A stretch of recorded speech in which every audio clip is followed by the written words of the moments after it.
अनेक लोक आपल्यावर प्रेम असल्यामुळे म्हणा त्यांच्या जमिनीचे किंवा इतर केसेस पण द्यायला आमच्याकडे येतात, परंतु माझं त्यांना नम्रपणे सांगणं आहे की आम्ही नेहमी सांगतो की आम्ही भिगाऱ्यासारखं सगळीच कामं करत नाही, गवंडी भिगाऱ्यासारखं.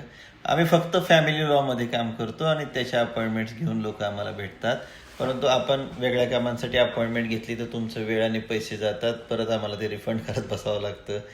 तर मित्रांनो, फक्त फॅमिली लॉचंच काम पाहता पाहता अडचणीचं ठरतं, कारण की ही प्रॅक्टिस, म्हणून तर मी नेहमी त्याला म्हणतो प्रॅक्टिस आहे.